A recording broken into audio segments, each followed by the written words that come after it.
ఏదైనా చెప్పడానికి ముందు నేను ఒక విషయం చెప్పాలనుకుంటున్న జనాలకు. కొంతమంది ఏం నమ్ముతున్నారు అంటే, first of all maybe 2019-24 Telugu Desam party అధికారం కోల్పోయిన తర్వాత they started a term called Paytm. ఎవడైనా తెలుగుదేశం పార్టీకి కానీ వాళ్ళ నాయకులకు కానీ చంద్రబాబు నాయుడు గారికి కానీ లోకేష్కి కానీ వ్యతిరేకంగా మాట్లాడితే వాళ్ళను పేటీఎం అనడం ఒకటి అలవాటు చేసుకున్నారు. ఎందుకు? అది ఒక స్ట్రాటజికల్ మూవ్. సో పేటీఎం అంటే పలానా వాడు ఎవడైనా ప్రభుత్వానికి వ్యతిరేకంగా మాట్లాడుతున్నాడు అంటే వాడు వైసీపీకి అనుకూలంగా మాట్లాడుతున్నాడు, వాడికి వైసీపీ పార్టీ పేటీఎంలో ₹5 ₹6 ఇస్తుంది. సో దానికి in return they are paying, they are posting some videos or post whatever it is, ప్రభుత్వానికి వ్యతిరేకంగా చేస్తున్నారు అన్నది ఒక నెరేటివ్ని కూటమి లేదా అప్పటి టీడీపీ ప్రభుత్వము ఇప్పటి కూటమి బిల్డప్ చేస్తూ ఉంది. నన్ను కూడా చాలామంది I can see few comments, మీరు పేటీఎము ఇంకా కొంతమంది అయితే ఇంకా లకారాలు మాట్లాడుతూ ఉన్నారు. అలా లకారాలు మాట్లాడేవాడికి, కుల ప్రస్తావన తీసుకొచ్చి మాట్లాడేవాడికి, పేటీఎం అని మాట్లాడేవాడికి నేను చెప్పే సమాధానం ఒకటే. నువ్వు అంటే ఈ డైలాగ్ నేను సీను వైట్ల సినిమా టైంలో ప్రకాష్ రాజ్ గారు వాడిన ఒక ఇంటర్వ్యూ నుంచి కాపీ కొట్టాను. మళ్ళీ అదే చెప్తాను. నా మీద నువ్వు ఎన్ని రాళ్ళన్నా వెయ్యి, ప్రతి రాయితో నేను ఇల్లు కట్టుకుంటా. అర్థమవుతుందా? సో ఎవడైతే అసహజమైన మాటలు మాట్లాడుతున్నాడో, కులం గురించి మాట్లాడుతున్నాడో, ఇంట్లో ఆడవాళ్ళ గురించి మాట్లాడుతున్నారో, అసహ్యమైన కామెంట్స్ పెడుతున్నారో, మమ్మల్ని తిట్టాలని చూస్తున్నారో, చెప్తున్నాను బాబు, మీరు విసిరే ప్రతి రాయి నేను నిర్మించే కోటకి పునాది. Apart from this, OG success సెలబ్రేషన్స్లో పవన్ కళ్యాణ్ గారు ఒక గంట సేపు మాట్లాడారు, దాదాపు 57 నిమిషాలు. అంటే కొంతమంది అనుకోవచ్చు, అరే నువ్వు ఎందుకురా మా పవన్ కళ్యాణ్ మీద పడ్డావు, 57 నిమిషాలు మాట్లాడితే నీకేంటి ప్రాబ్లము, రన్ టైం కూడా చూసుకుంటున్నావు సినిమాలో లాగా అంటే, అవును చూస్తా, నా పని అది. నా రాష్ట్రము నా దేశం బాగుపడడం కోసం, అవి కరెక్ట్గా స్థిరంగా ఉండటం కోసం, ఎవడు నా దేశానికి చెడు చేయకుండా ఉండటం కోసం అబ్జర్వ్ చేసి నాకు నచ్చినట్లుగా నన్ను చూసే వాళ్ళకి చెప్పడం నా బాధ్యత, నా ధర్మం. దాన్ని నేను కర్తవ్యంగా తీసుకున్నాను, చెప్తున్నాను. నేను లాస్ట్ ఎలక్షన్ అయిపోయిన తర్వాత ఈ రోజు వరకు పవన్ కళ్యాణ్ గారిని నేను నిశ్చితంగా గమనిస్తాను. ఎందుకు గమనిస్తున్నాను అంటే ఒక కంక్లూజన్ నాకు ఆల్రెడీ నా మైండ్లో ఉంది. But if I am wrong I should rectify myself అనేది నా కంక్లూజన్. ఏంటి? పవన్ కళ్యాణ్ నిజాయితీగా ప్రజల్లో ఉన్నాడా? పవన్ కళ్యాణ్ నిజాయితీగా ప్రజాసేవకు వచ్చాడా? పవన్ కళ్యాణ్, కొంతమంది చెప్తారు వైసీపీ వాళ్ళు, పవన్ కళ్యాణ్ ఈగోయిస్టిక్, తన ఈగోని జగన్ హట్ చేశాడు, లేదా తనకన్నా చిన్నవాడైన జగన్ ఉన్నట్టుండి సీఎం అయిపోయేసరికి జీర్ణించుకోలేకపోతున్నాడు, లేదా రాయలసీమ వాడు పొలిటికల్ నేపథ్యం ఉన్న కుటుంబం నుంచి వచ్చిన జగన్కి వచ్చిన ప్రివిలేజెస్ చూసి పవన్ జీర్ణించుకోలేకపోతున్నాడు. ఇవన్నీ నిజమా అబద్ధాలా? అవన్నీ అర్థం చేసుకోవడానికి నేను అబ్జర్వ్ చేస్తూ ఉంటాను. Most of the Pawan Kalyan ప్రాబ్లమ్స్కి నిన్న ఓజీ సమాధానం చెప్పింది అనేది నా ఉద్దేశం.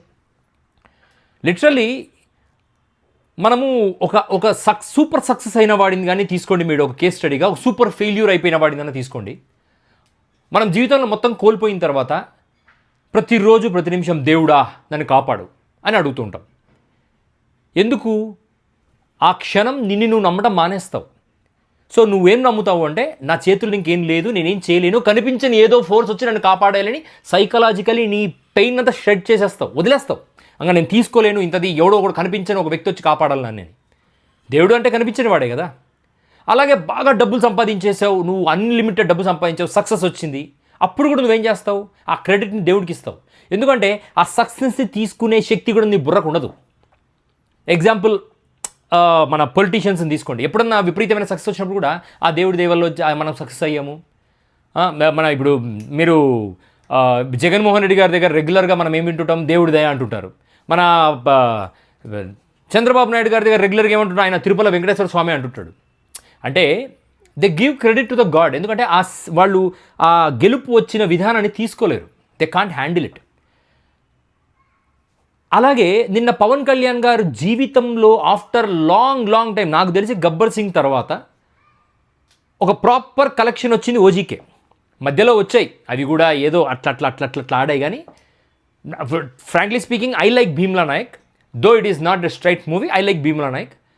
దాని తర్వాత వచ్చిన ఈ OG collections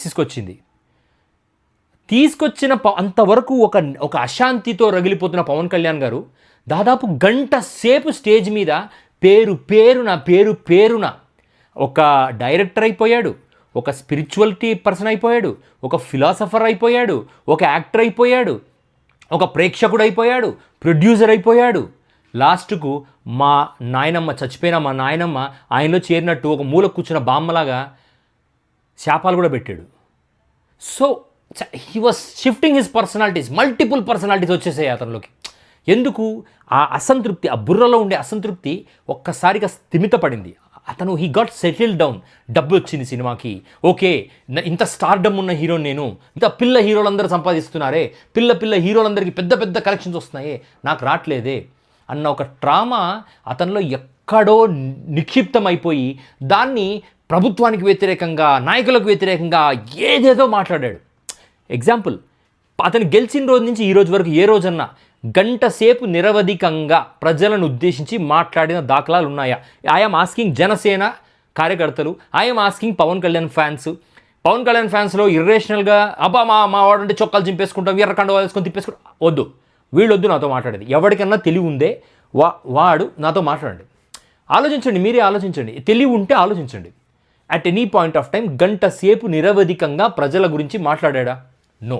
but yesterday he spoke. తప్పని చెప్పట్లేదు, ఎందుకు మాట్లాడాడు అని మాత్రమే మనం ఇక్కడ విశదీకరిస్తున్నాం. అంటే he was in to multiple personalities. అవన్నీ ఓవర్కమ్ చేసుకుంటూ లాస్ట్కు తన సినిమా డైరెక్షన్ స్కిల్స్, అరే ఆ రోజు అలా కాకుండా ఇలా చేస్తుంటే బాగుండేదే, యాక్టర్గా నేను అలా కాకుండా ఇలా చేస్తుంటే బాగుండేదే, డైరెక్టర్ ఈరోజు డైరెక్టర్లు బాగున్నారే అంటే he want to travel back in time. తన జీవితంలో జరిగిన తప్పులు సరి చేసుకుంటూ వద్దామనుకుంటున్నాడు. అంటే అది సభాముఖంగా పవన్ కళ్యాణ్ మాట్లాడుతున్నాడు. హీ లాస్ట్ హిజ్, అంటే ఆ స్పేస్లో తను ఒక కంప్లీట్గా సినిమా అనే ప్రపంచంలో మునిగిపోయాడు. నా ప్రాబ్లం ఏంటంటే, ఇంత సినిమా ప్రపంచంలో ఉన్నవాడు రాజకీయాలు చేయగలడా? ఒక పార్టీని నడపగలడా? అంటే మై ఆన్సర్ ఈజ్ నో. నాకు తెలిసి నేను జాబ్, ఈ యూట్యూబ్లు లేదా నాకు ఇంకో వ్యాపారాలు ఇవన్నీ సైమల్టేనియస్గా చేయలేను. ఎందుకంటే ఏదో మనిషి బుర్ర అనేది will be focused at one single time. ఒక సినిమాలు చేస్తూ మళ్ళీ అదే మల్టిపుల్ పర్సనాలిటీ ఇన్ని పర్సనాలిటీస్తో పవన్ కళ్యాణ్ గారు ఎలా రాజకీయాలు చేస్తున్నారో నాకు అర్థం కావట్లేదు. అండ్ లాస్ట్లో పవన్ కళ్యాణ్ గారు మాట్లాడిన ఒక మాట, రివ్యూయర్లు మీరు సినిమా చంపేస్తున్నారు, లైట్ బాయ్ల జీవితాలు పోతున్నాయి అంటే, సార్ మీరు తీసుకుంటున్న నిర్ణయాల వల్ల ప్రజలు ఒక 5 కోట్ల మందిలో ఎంతమంది చచ్చిపోతున్నారో మీకు తెలుసా? ఎంతమంది ఎఫెక్ట్ అవుతున్నారో మీకు తెలుసా? ప్రభుత్వం should be answerable to society. అటువంటి ప్రభుత్వానికే సొసైటీ పట్ల కంప్లీట్ అవగాహన లేదు. Cinema is a market led system అని మీరే చెప్పారు. సినిమా గురించి, సినిమా రివ్యూస్ గురించి మాకెందుకు? Why are you telling on the stage? Reviews ఇచ్చేవాడిని మీరు ముసలి బామ్మలాగా శాపాలు పెట్టడం ఏంటి? పెట్టారు. How does that make difference? ఒక ఇండిపెండెంట్ మార్కెట్ కమోడిటీని మేము ఇష్టం వచ్చినట్టు రివ్యూ చేస్తాం. నచ్చేతోడు చూస్తాడు, నచ్చనివాడు చూడడు. సినిమా టికెట్ రేట్లు మా ఇష్టం వచ్చినట్టు పెట్టుకుంటామని చెప్పిన వాళ్లకు ఇది కూడా తెలుసుకోవాల్సిన బాధ్యత ఉంది. సినిమా గురించి రివ్యూయర్స్ కూడా వాళ్ళకి ఇష్టం వచ్చింది వాళ్ళు మాట్లాడతారు. Until and unless it is not targeting your human rights, మీ మానవతా విలువలను, మీ మానవతా హక్కులను టచ్ చేయనంత వరకు everyone has a right. Reviewers have the right. You cannot stop them. మీరు లైట్ బాయ్స్ జీవితం పోతుందంటే అవును, ఇప్పుడు పత్తి రైతుల జీవితాలు పోతున్నాయి, ఉల్లిపాయల రైతుల జీవితాలు పోతున్నాయి, టమాటా రైతుల జీవితాలు పోతున్నాయి. ఒక్కసారి ఒక్క మీటింగ్లో ఉల్లిపాయల రైతుల గురించి, టమాటాల రైతుల గురించి మాట్లాడారా మీరు? గత ప్రభుత్వంలో మీరు బాగా గుర్తెచ్చుకోండి, ఒక డిఎస్పీని అవునండి నేను అరుస్తాను అని కొడతారా, కొట్టండి, లాక్కపో దేనికి? వైఎస్ఆర్ విగ్రహాన్ని రీఇన్స్టేట్ చేస్తున్నప్పుడు వచ్చిన ఇష్యూ. ఒక విగ్రహం కోసం డిఎస్పీతో కొట్లాడిన పవన్ కళ్యాణ్ ఒక రైతు కోసం కనీసం 15 నిమిషాలు అధికారంలోకి వచ్చిన తర్వాత ప్రెస్ మీట్లో మాట్లాడా? అదే పవన్ కళ్యాణ్ తన సినిమా కోసం గంట మాట్లాడాడు, మల్టిపుల్ లెవెల్స్లో మాట్లాడాడు.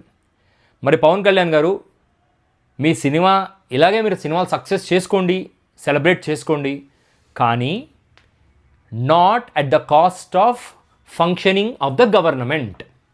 ప్రభుత్వ పరిపాలనా యంత్రాంగ విధానాలను తాకట్టు పెట్టి మీరు సంతృప్తి పొందకండి.